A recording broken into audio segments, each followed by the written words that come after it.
It would be pretty embarrassing, I think, for the king. You're describing Harry as called being high. I mean, it brings new meaning to your highness. Prince Harry's name has been making waves again, but not for any noble reasons. According to a number of insider rumors and underground rumors, something extremely unsettling happened behind the gates of Montecito. And while the palace is remaining eerily silent, what is coming out is enough to leave jaws on the floor. It is said that Harry was discovered unconscious in his California home. And it wasn't just a random fainting spell. It was linked to heavy drug use. To make matters worse, Meghan Markle wasn't simply absent. She allegedly ran away to party with her inner circle at a private members-only event club while her husband was being taken to the hospital, so let that sink in. This is where things get really messy. According to people familiar with the Royal Protection Squad, Harry's longtime bodyguard David Langdown found him. He isn't just some hired muscle lying down. He is a decorated former Scotland Yard officer who has been close to Harry since the early 2000s, and even received a medal from the late Queen herself. His job is to keep Harry alive, and he may have done just that. This time is not exactly newsworthy. He was even with Harry during this whole Las Vegas ordeal that happened with Harry when he was doing drugs, got busted naked and all these things. Like, this man has been around. He has seen some things. It has been rumored for years that the man has a history of substance abuse. But this time it feels different. He has used marijuana, magic mushrooms, cocaine, and a fair amount of other drugs. This will surprise people, but it's important to acknowledge that it shouldn't have a significant impact on him. However, the fact that there are so many instances of him using magic mushrooms as opposed to just a wild night out or a hazy memory of the Vegas Strip indicates that he is a very stupid man. Following an emergency run to a California hospital, it is alleged that he was in recovery 4 hours before stabilizing, and that the people who should have been by his side were nowhere to be found. Meghan, instead of staying, allegedly dipped right away to create an alibi. And that is not just a rumor. It is said that she was seen laughing with friends at an exclusive club that same night, as if nothing had happened. However, this story isn't just about one bad night.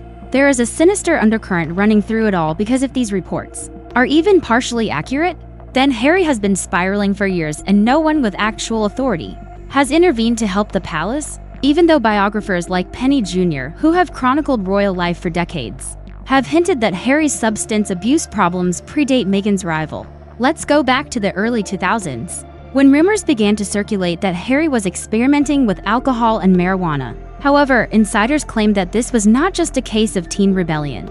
His behavior rapidly escalated, resulting in a serious panic behind the scenes from royal aides. But and when he was caught, instead of dealing with the repercussions, a literal private nightclub like that was never going to solve anything. Even more bizarre, however, there are now resurfacing stories from 2007 that show Harry doing things most people wouldn't believe, like snorting vodka without drinking it. No one even considers that, and no, it's not some college prank. Medical experts have said that method sends alcohol straight to the brain, bypassing the liver, and can cause death almost instantly. Because News of the World, one of the few media outlets to cover the story, was shut down over a completely different scandal. The rest of the media remained silent while all of this is happening. Meghan's name keeps coming up, but not in a positive way. According to some sources, she has been fully aware of Harry's problems and has even been enabling them by allegedly using drugs to maintain control and keep Harry in a dazed, dependent state. While she handles the narrative, it's a terrifying accusation, but it's not what really sets this whole thing on fire. Is much older than Meghan's time as the Duchess of Sussex. In some Hollywood circles, Meghan had already established a reputation, and not for her acting abilities. No, we're not referring to candles and thank you notes when folks who attended her first wedding and jam. I could discuss the party favors. Meghan allegedly prepared gift bags with rolled joints inside, which some guests didn't even realize they were carrying until they returned to the United States. This small detail may have put them in major legal jeopardy. Shows that the individual is not particularly fresh to the drug scene. And then there's Doria. According to Meghan's mother insiders, Doria has a past with California's criminal underworld and is rumored to still have close contacts to some shady groups. The story being whispered behind closed doors, whether true or not, is that the Markle women have always known where to get what they need and how to keep people in line. This theory gets darker when you think about what people are saying about Meghan's control over Harry. It's not just that she puts up with his addictions. She is accused of using them as a leash to keep him quiet, obedient, and broken. But this isn't limited to one woman. The true surprise is how many people close to Harry including seasoned royal reporters and palace insiders, have been aware of this for years and have chosen to remain silent. Everybody appears to have a story about Harry's out-of-control behavior, including drug-fueled rants, violent outbursts, and emotional breakdowns behind the scenes. But every time the news was about to surface, royal family PR teams would sweep in and slap a charity on the spot. Harry would be back in the public's good graces by Monday. There is even a case that has been documented in old tabloid clippings, where Harry allegedly inhaled an entire canister of laughing gas during a hospital visit. This is the type of canister that is strictly regulated and only administered by doctors, so how did he get his hands on it and why was it ignored? These are questions that no one in the press seems willing to ask, possibly because they already know the answers and don't want to. There is a rumor that drug tests were either conveniently avoided or fabricated during Harry's time in the army, according to one former palace employee.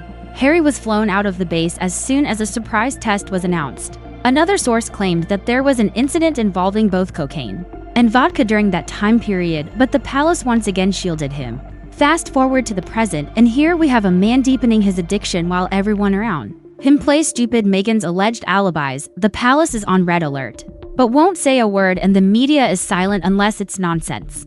But David is the one person who has always been there for Harry through every crazy chapter. He's seen it all, from the Vegas years to the Montecito mess. And he's the one who called for help for Harry. However, even with Langdown's intervention, the damage might already be too great, because this isn't just a single overdose or a single error, it's a pattern, a slow-motion collapse. And everyone with blood on their hands, from the enablers to the palace, is shaken. When a royal goes rogue for a reason, it's not just about image. It's about legacy. Harry isn't just a prince who made a few mistakes. He's someone who was born into privilege, shielded from the fallout from his decisions for decades, and now stands on the precipice of something far more sinister than a bad headline. If these stories are accurate, we're seeing a man devoured by a lifetime of suppressed pain, unbridled freedom, and toxic manipulation, not a period of rebellion. Now, it's gotten to the point where even insiders claim that the palace cannot ignore it because Charles was personally informed as soon as Harry was admitted.